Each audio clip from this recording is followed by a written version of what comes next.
Bismillahirrahmanirrahim.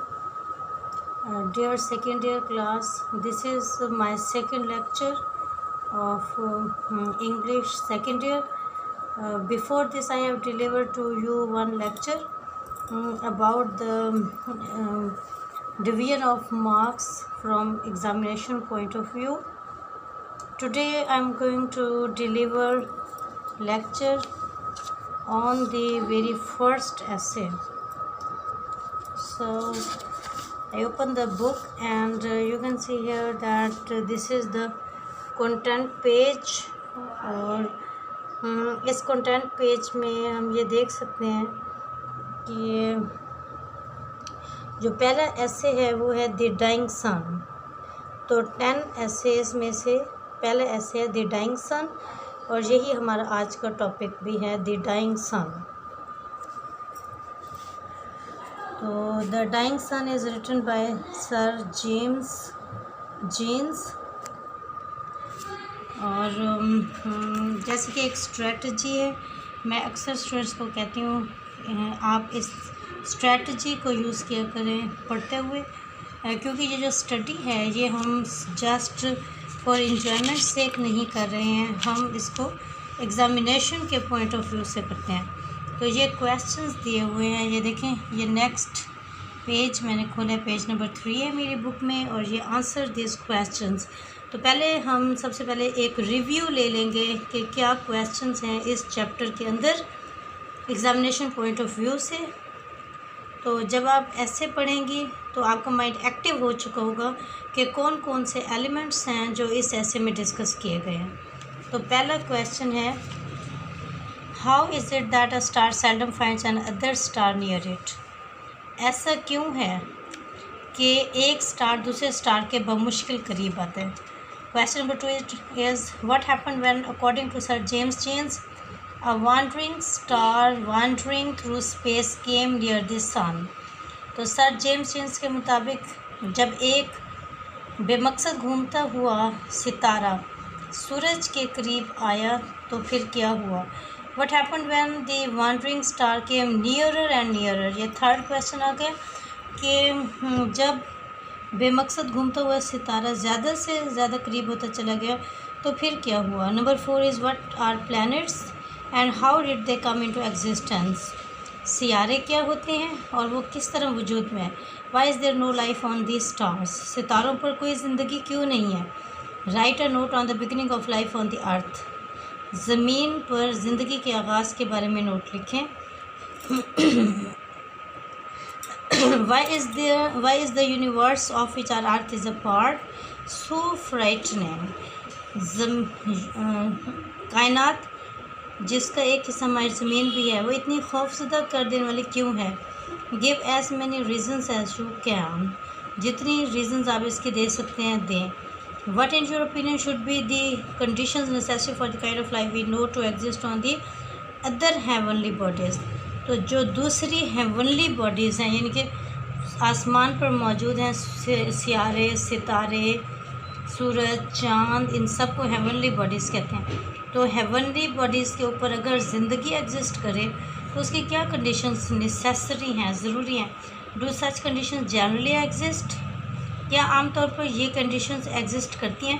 तो ये question जब आप देख चुके हैं कि इन क्वेश्चंस के अंदर जो बातें पूछी गई हैं वो यही है मेन थ्योरी जो हमें समझ आ रही है कि एक दफ़ा एक सितारा सूरज के करीब आया और फिर उसके बाद वो सितारा जैसे जैसे करीब होता चला गया सूरज के तो कोई वाक़या हुआ, इसलिए पूछा गया कि क्या वाक़या हुआ। फिर उसके बाद प्लैनेट्स के बारे में है कि सियारे क्या होते हैं और वो कैसे वजूद में आए हैं, प्लैनेट्स क्या होते हैं कैसे वजूद में आए हैं, फिर सितारे के ऊपर कोई लाइफ क्यों एग्जिस्ट नहीं करती, फिर उसके बाद यूनिवर्स क्यों खौफजदा कर देने वाली है। तो इन सारे क्वेश्चंस के आंसर्स हमें इसी ऐसे में मिलेंगे होपफुली।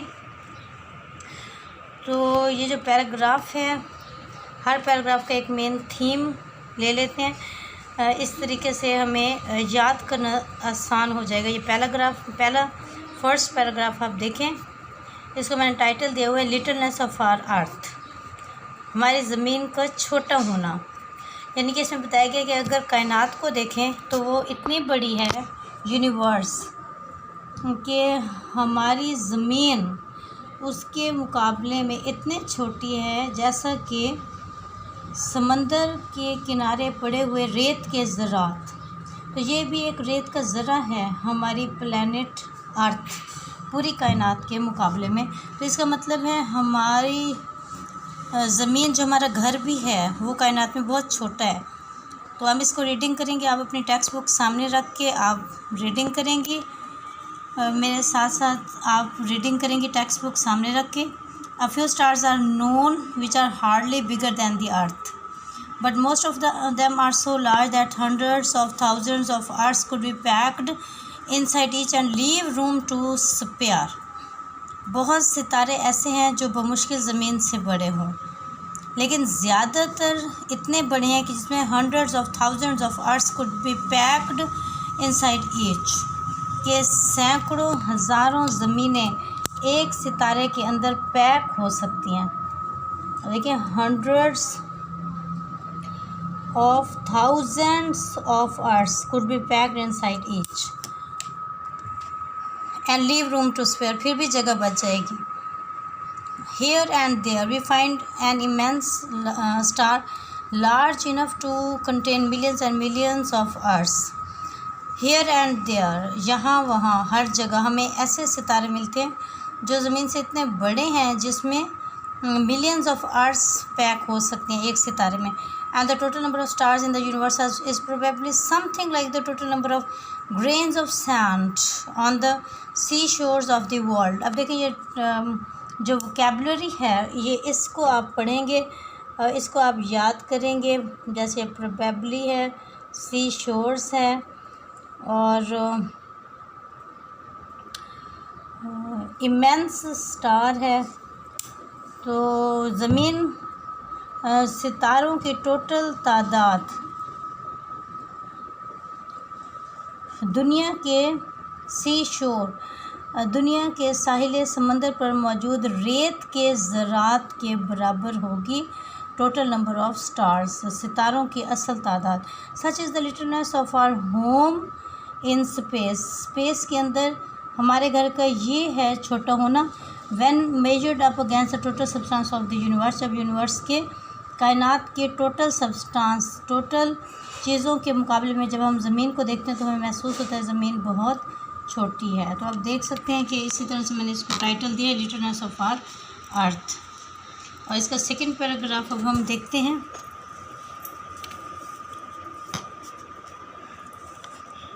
अब इसमें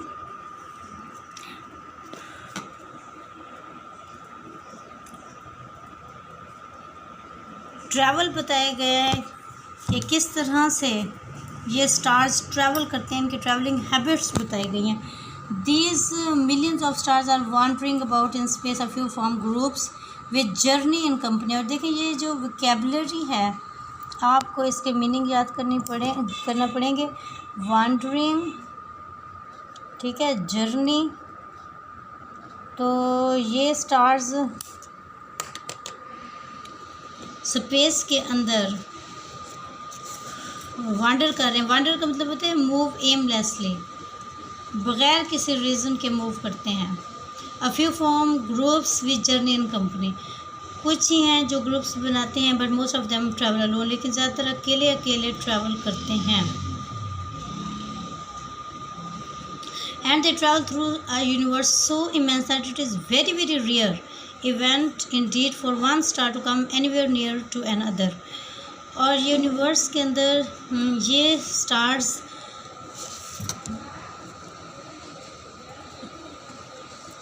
तो जिस यूनिवर्स में ये स्टार्स मूव करते हैं वो इतनी इमेंस है, इतनी बड़ी है कि बहुत कम होता है कि एक सितारा कभी दूसरे सितारे के करीब आ जाए। इमेंस, इमेंस का मतलब होता है काफ़ी बड़ी। ये कायनात हमारी इतनी बड़ी है कि बहुत कम होता है एक सितारा दूसरे सितारे के करीब आ जाए। For the most part each star takes its voyage in complete loneliness, ज़्यादातर टाइम एक सितारा मुकम्मल तन्हाई में अपना सफ़र करता है। वॉयज का मतलब होता है ट्रैवल, सफ़र।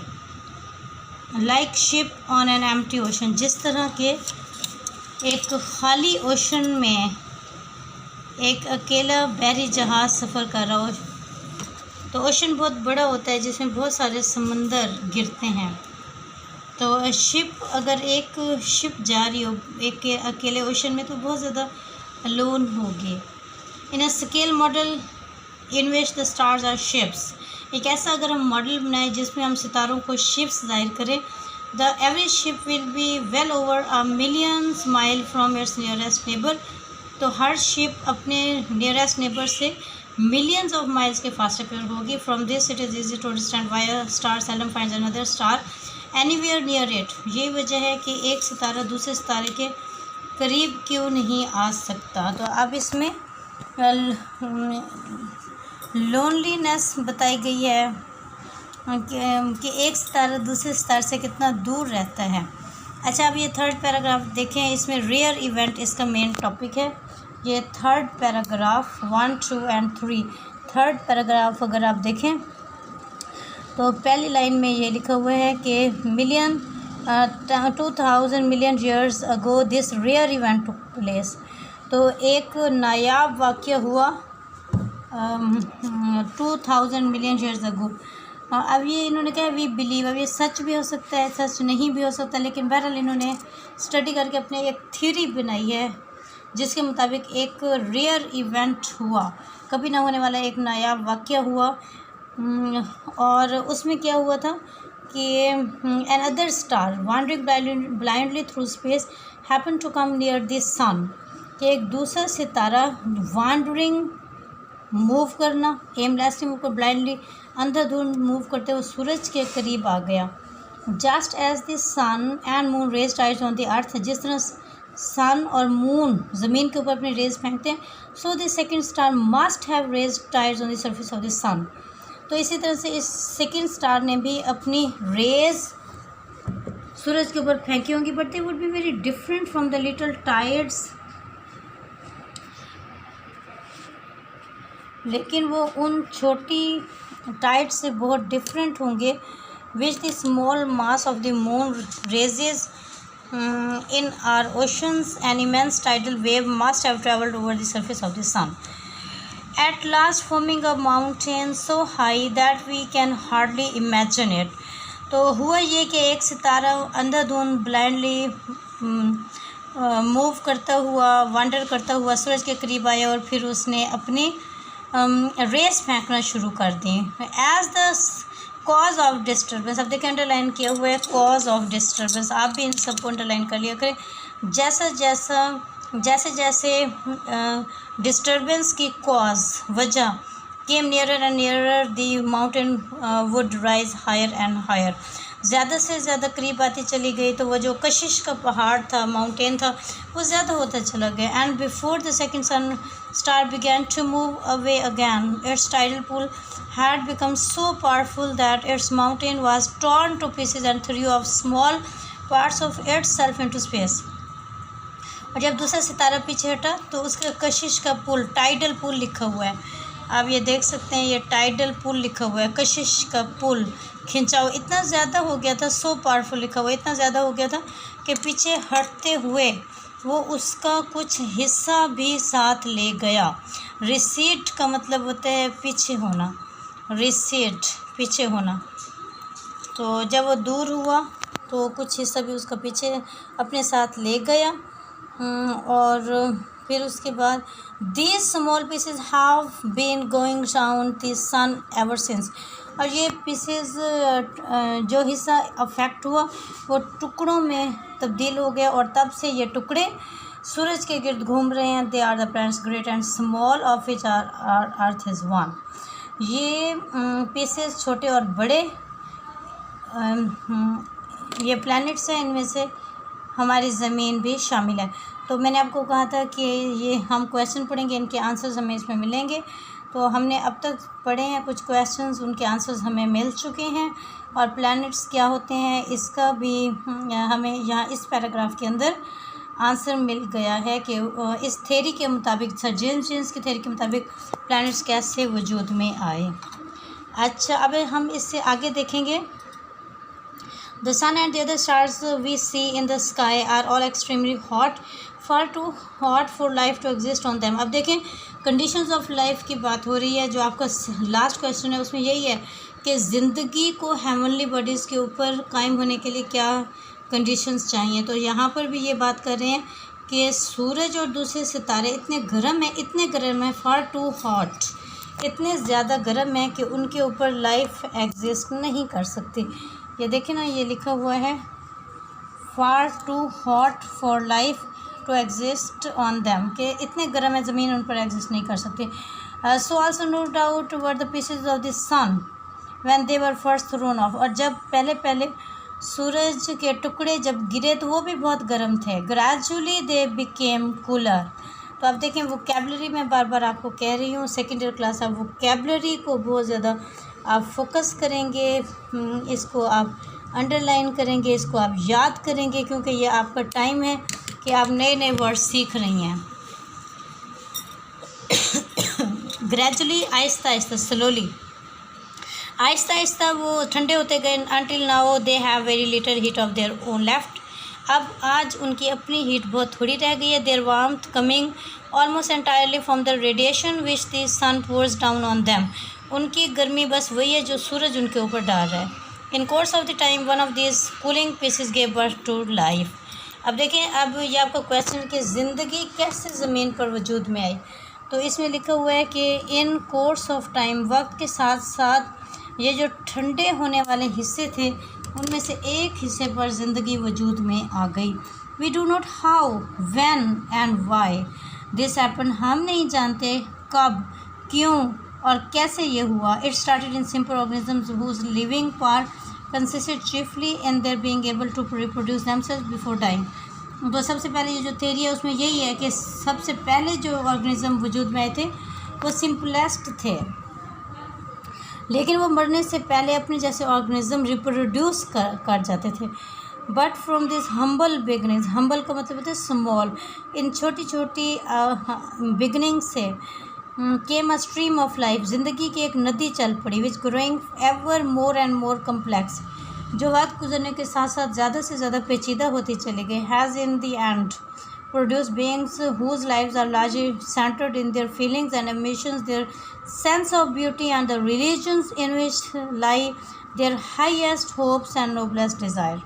अब आप देखें कि वक्त गुजरने के साथ साथ ज़िंदगी ज़्यादा से ज़्यादा कम्प्लेक्स होती चली गई, और एक वक्त ऐसा आया कि ज़मीन के ऊपर ऐसे भी ऑर्गेनिज़म पैदा हुए जिनकी लाइफ उनकी फीलिंग और एम्बिशन के गिर्द घूमती है, ठीक है, और उनके नोबलेस्ट डिज़ायर हैं, उनके रिलीजन है, उनकी सेंस ऑफ ब्यूटी है, मतलब ह्यूमन बीइंग्स के बारे में कह रहे हैं।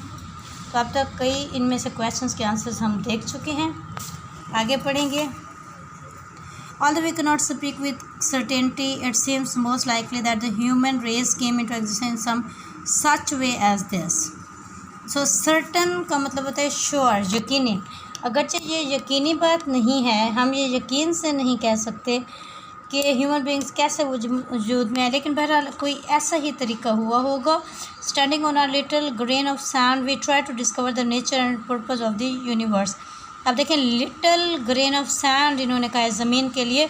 रेत के इस छोटे से ज़रे पर खड़े होकर हम देखते हैं कि कायनात के पैदा होने का क्या मकसद है। Which surrounds our home in space and time. Our first feeling is something like fear. तो पहली फीलिंग जो इंसान को आती है अपनी ज़िंदगी को और कायनात के मुकाबले में गौर करने पर, वो है फियर, खौफ पैदा होता है। We find the universe frightening because of its immense distances which we do not understand, frightening because of the stretches of time so great that we could not imagine them, making the whole of human history so very small in comparison, frightening because of our extreme loneliness and because of the littleness of our home in space, a millionth part of a grain of sand out of all the sea sand in the world। तो ये question है कि हमें ज़मीन इतनी ज़्यादा frightening क्यों नज़र आती है। तो यहाँ पर हमें इसका आंसर मिल रहा है, इसको हम अंडरलाइन कर लेंगे। ज़मीन इसलिए फ्राइटनिंग है क्योंकि इसके जो डिस्टेंसेस हैं स्पेस के, वो हमें समझ नहीं आते कि इतनी बड़ी कायनात है। दूसरी बात टाइम कई सदियों से है और पता नहीं कितनी सदियों तक रह जाए ये दुनिया। और फिर ह्यूमन हिस्ट्री इतनी लंबी है और ये सारा कुछ देखते हुए हमें अपना घर बहुत ज़्यादा अलोन लगता है। मिलियन पार्ट ऑफ ग्रेन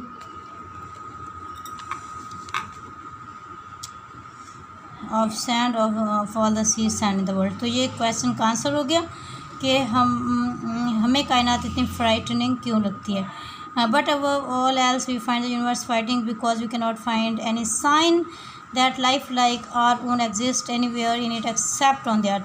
फिर एक और बात भी है कि हमें ज़मीन क्यों फ्राइटनिंग लगती है, क्योंकि हमें ज़िंदगी के अलामात और किसी जगह नज़र नहीं आते। Indeed for the most part empty space is so cold that all life in it would be frozen. अब आप देखें, आपका एक क्वेश्चन है कि कौन सी फिज़िकल कंडीशन नेसेसरी होती हैं लाइफ के लिए। तो उन्होंने कहा है कि कई जगहों पे इतनी ज़्यादा ठंड है कि ज़िंदगी फ्रीज़ हो जाएगी। Most of the matter in space is so hot as to make life on it impossible. ज़्यादातर जगह इतनी गर्म है कि ज़िंदगी नामुमकिन है। Life does not seem to have any part in the plan of the universe. तो बज़ाहिर ऐसा लगता है कि कायनात जब बनाई गई उसके मंसूबे में ज़िंदगी कहीं नहीं थी। which produced our planetary system. Calculation shows that there can be only very few such systems in space. Yet so far as we can see, life of the kind we know on Earth can exist only on planets like the Earth. It just needs suitable physical condition. अब देखें, बस ये भी इसका answer हो गया कि ज़िंदगी को अगर आपने कायम रखना है तो फिर उसको सूटेबल फिज़िकल कंडीशन चाहिए और most important of which temperature at which substances can exist in a liquid state. तो सबसे ज़्यादा इम्पोर्टेंट जो फिज़िकल कंडीशन है लाइफ के लिए वो है टेम्परेचर। तो टेम्परेचर ऐसा होना चाहिए लाइफ के एग्जिस्ट करने के लिए जिसमें लिक्विड अपनी असल कंडीशन में रहे। मतलब इतनी सर्दी ना हो कि लिक्विड आइस बन जाए, जम जाए, और इतनी गर्मी ना हो कि लिक्विड इवेपोरेट होना शुरू हो जाए। तो इन दो कंडीशन में लाइफ एग्जिस्ट नहीं कर सकती। The sun the stars themselves are far too hot for this. सितारे इसके लिए बहुत गर्म है। We may think of them as a collection of fire scattered through space. अच्छा, अगर हम सितारों को देखें कि सितारों पर ज़िंदगी, स्टार्स पर ज़िंदगी क्यों नहीं है, तो इतने गर्म है कि ऐसा समझे अंगारे हैं फ़िज़ा में, providing warmth surrounding, where the temperature is at most some of 4 degrees above absolute zero. That is above 484 degrees of frost on the Fahrenheit scale. In the immense stretches of space beyond the Milky Way, it is colder still. Away from the fires, there is this unimaginable cold of hundreds of degrees of frost. Frost कहते हैं शदीद ठंड और सर्दी को। तो अगर हम मिल्की वे से, मतलब कि सितारों से दूर चले जाते हैं तो बहुत ज़्यादा सर्दी है, ज़ीरो से भी नीचे टेम्परेचर है। Close up to them there is a temperature of thousands of degrees. लेकिन अगर हम जैसे जैसे स्टार्स के करीब जाते जाएं तो थाउजेंड्स ऑफ डिग्रीज़ में टेम्परेचर है। At which all solids melt, all liquids boil. तो इतना ज़्यादा टेम्परेचर है जिस पे सारे सॉलिड मेल्ट हो जाएंगे, सारे लिक्विड बॉयल हो जाएंगे। अब आप देख लें, इसमें इस पैराग्राफ में स्टार्स के बारे में बताया गया कि वो इतने गर्म है कि उनके ऊपर लाइफ एग्जिस्ट नहीं कर सकती। Life can exist only in a narrow belt surrounding each of these fires at a certain distance where the temperature is neither too hot nor too cold. तो ये बात हो गई कि लाइफ ऐसी जगह पर एग्जिस्ट कर सकती है जहाँ पर टेम्परेचर ना तो ज़्यादा गर्म हो और ना ही ज़्यादा ठंडा हो। तो ये फिज़िकल कंडीशन आगे बहुत ज़्यादा इम्पोर्टेंट लाइफ के लिए। Outside this belts life would be frozen. तो ये जो बेल्ट हैं सितारों की, इनसे बाहर निकलें तो इतनी सर्दी है, ज़िंदगी फ्रीज़ हो जाएगी। Inside it would be burnt up. और अगर हम उन सितारों के इनसाइड चले जाएं ज़िंदगी जल जाएगी। A rough calculation shows that all such temperature belts within which life is possible, all added together, make up less than 1,000 millionth part of the whole of space. अगर हम देखें कि कितनी जगह है जहाँ पर लाइफ एग्जिस्ट कर सकती है, तो 1,000 millionth पार्ट है, इवन बहुत थोड़ा हिस्सा है। And even inside them life must be very rare, और उन जगहों पर भी ज़िंदगी बहुत रेयर होती है। For it is extremely unusual for suns to throw off planets as our sun has done. और ये भी बात है अनयूजुअल कि सन हमेशा अपने पार्ट्स नहीं फेंकते, जैसा कि एक वाक़या हुआ जिसमें प्लैनेट्स बन गए। Probably only one star in 100,000 has a planet going round it at the right distance for life to be possible on it. शायद 100,000 में से 1,00,000 में से शायद कोई एक सितारा हो जो कभी कितने सही डिस्टेंस पर आ जाए। तो आपने देख लिया, ये हमने पढ़ लिया, बड़ा साइंटिफिक ये एक ऐसे है, और इसका जो नॉलेज है वो हमें साइंटिफिक एग्जैक्ट नॉलेज, इसमें फिगर्स भी दिए हुए हैं, और ये इसलिए बहुत ज़्यादा इंटरेस्टिंग ये लेसन बन जाता है क्योंकि ये हमारी अपनी अर्थ के, अपने घर के बारे में है। आप भी सोचते होंगे ना कि आप कैसे, आपकी लाइफ क्यों आ गई, हम जहाँ पर हैं ये कैसी ज़मीन है, ये कि इसकी नेचर कैसी है। फिर खुदा न खासा कोई ऐसा टाइम आ जाता है कि हमें ज़मीन को छोड़कर कहीं और भागना पड़ जाए, तो क्या कायनात में कोई और भी ऐसी जगह है जहाँ हम जा सकते हैं। तो ये जो सारे क्वेश्चन हैं, ये सारे इंसान सोचते हैं कि हम कहाँ से आए थे, हम कहाँ जा रहे हैं, ज़मीन है और इसकी तरह क्या कोई और भी ज़मीनें हैं, क्या कोई और भी प्लैनेट है जहाँ पर लाइफ हो। तो इस तरह के क्वेश्चन के कुछ आंसर्स आपको इसमें मिल गए। थ्योरी है जो सर जेम्स जेम्स ने बनाई है। मैंने पहले भी कहा था कि ये थ्योरी है, ये लॉ नहीं है, मतलब हम ये नहीं कह सकते ये एग्जैक्ट फाइनल ये फैक्ट्स हैं, बल्कि उसने एक अपनी अंडरस्टैंडिंग के मुताबिक एक थ्योरी बनाई है। चलें इस क्वेश्चन में दोबारा पढ़ रही हूँ। How is it that a star seldom finds another star near it. ये कैसे हो सकता है कि एक सितारा दूसरे सितारे के करीब शाज़ो नादिर है। सेल्डम होते बहुत कम, तो हमने अब इसका आंसर पढ़ लिया क्योंकि डिस्टेंस बहुत ज़्यादा है एक सितारे का दूसरे सितारे से, इसीलिए सेल्डम कोई सितारा दूसरे के करीब आता है। What happened when according to sir James in the warning star warning through space came nearer the sun. अब देखिए ये हमने पढ़ लिया कि क्या हुआ था जब एक सितारा सूरज के करीब आया। तो हमने पढ़ लिया कि जब एक सितारा सूरज के करीब आया तो अपने उसने अट्रैक्शन की रेज सूरज पर डाली थी। What happened when the wandering star came nearer and nearer. क्या हुआ जब घूमता हुआ सितारा ज़्यादा से ज़्यादा करीब होता गया। नियरर का मतलब होता है ज़्यादा करीब। तो ये भी हमने पढ़ लिया, जैसे जैसे वो ज़्यादा करीब होता गया माउंटेन ऑफ अट्रैक्शन, उसका माउंटेन ऑफ अट्रैक्शन सूरज के ऊपर ज़्यादा से ज़्यादा स्ट्रॉन्ग होता चला गया। What are planets and how did they come into existence. ये इसका जवाब यहीं से आ जाएगा। पिछले सवाल का जो हम यहाँ से ख़त्म किया कि जैसे ही सितारा पीछे हटा तो वो अपने साथ ही अपने कशिश का जो माउंटेन था वो भी साथ लेकर गया और सूरज का एक हिस्सा टूट कर फिज़ा में बिखर गया। Why is there no life on the stars. ये हमने पढ़ा है, इसका आंसर भी आ जाएगा। Stars are too hot to life exist on them. सितारे इतने गर्म होते हैं, वो बर्निंग बॉल्स होती हैं फायर की, कि उनके ऊपर ज़मीन लाइफ एग्जिस्ट नहीं कर सकती। Write a note on the beginning of life on the earth. तो beginning of life on the earth बिल्कुल इस तरह से कि जिस तरह से ज़मीन वजूद में आई, फिर अचानक से हम्बल बिगनिंग आना शुरू हो गई और स्ट्रीम ऑफ लाइफ वहाँ से चल निकली, और with the passage of time ज़्यादा से ज़्यादा कम्प्लेक्स ऑर्गेनिज्म आते चले गए। ये हो गई beginning of life. Why is the universe of which our earth is a part so frightening. इसका आंसर भी हमने पढ़ लिया है कि ज़मीन जिसका कायनात जिसका एक हिस्सा ज़मीन भी है वो इतनी खौफज़दा कर देने वाली क्यों है। Give as many reasons as you can. जितने रीज़न आप दे सकते हैं आप दें। ये यहाँ पर मैंने कहा था, इसको आप अंडरलाइन कर लें पेज नंबर 2 पर। ये although we can not speak वाला पैराग्राफ, इसमें लिखा हुआ है ज़मीन इतनी खौफज़दा है क्योंकि डिस्टेंसेस बहुत ज़्यादा हैं और फ्राइटिंग टाइम के भी हैं स्ट्रेचेस और स्पेस के भी स्ट्रेचेस हैं, और ह्यूमन हिस्ट्री पूरी कायनात के मुकाबले में बहुत थोड़ी है, और फिर हमारे एक्सट्रीम लोनलीनेस है और हमारे लिटलनेस बहुत ज़्यादा है हमारे स्पेस की। ये बातें आ गई। What in your opinion should be the condition necessary for the kind of life we know to exist on other heavenly bodies. तो दूसरे हेवनली बॉडीज़ पर ज़िंदगी एग्जिस्ट करने की क्या कंडीशन है? Do such condition generally exist? क्या ऐसी कंडीशन आमतौर पर एग्जिस्ट करती हैं या एग्जिस्ट नहीं करती? तो फिज़िकल कंडीशन में क्या क्या चीज़? सबसे पहले टेम्परेचर आ जाएगा। तो हमने यहाँ पर देखा है, ये देखें, ये वही पहला पैराग्राफ पेज नंबर 2 का इसकी लास्ट है। The most important of which is temperature at which our substances can exist in liquid state. तो सबसे पहली चीज़ हो गई कि टेम्परेचर बहुत ज़्यादा इंपॉर्टेंट है लाइफ के लिए। और फिर देखें, ये लास्ट पैराग्राफ में भी लिखा हुआ है कि temperature is neither too hot not too cold.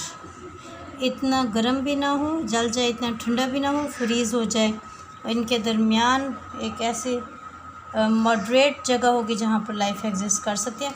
तो ये देखिए, आज का हमारा टॉपिक ख़त्म हो जाता है। आज हमने द डाइंग सन पढ़ा है, बहुत डिटेल में हमने स्टडी किया। पहले मैंने आपको उसके क्वेश्चन बताए, फिर मैंने ऐसे पढ़ा है, फिर उसके आंसर के साथ रिलेट करके दोबारा मैंने आपको सब कुछ पढ़ाया है। ये देखिए, बुक 2 इसको हम कहते हैं, इंग्लिश बुक 2, और essays modern prose and heroes इस टाइटल में लिखा हुआ है। और फिर उसके बाद ये देखें, सनशाइन भी मेरे पास रखी हुई है,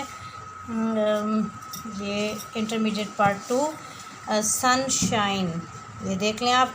तो आप क्वेश्चंस सनशाइन से भी कर सकते हैं, और ब्रीफ करके भी सनशाइन से प्रिपेयर कर सकते हैं, वर्ड्स के मीनिंग तैयार कर सकते हैं, टेक्स्ट बुक से भी क्वेश्चन आप तैयार कर सकते हैं। तो it is up to you कि किस तरह से आपने एग्ज़ामिनेशन पॉइंट ऑफ व्यू से तैयारी करनी है। तो teacher is there to guide you, to help you.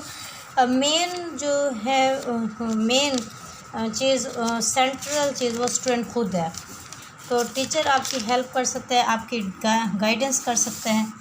ये देखिए, ये क्वेश्चंस लिखे हुए हैं, why is that a star seldom finds another star near it, और उसका आंसर लिखा हुआ है। तो आप इसको शॉर्ट भी कर सकते हैं, ठीक है। ये देखें, ये आप इसको क्वेश्चंस के आंसर्स हैं, आप इनको अपने मुताबिक शॉर्ट भी कर सकते हैं। तो टीचर एक गाइड है, हेल्प करने वाला है, रहनुमा है, लेकिन जो मेन और सेंट्रल कैरेक्टर है वो स्टूडेंट का है। आपकी सक्सेस के अंदर सबसे ज़्यादा अहम किरदार आपका अपना है। ओके, इसको सामने रखकर टेक्स्ट बुक को इसको देख लें, उसको याद कर लें। अल्लाह हाफ़िज़ एंड गुड बाय।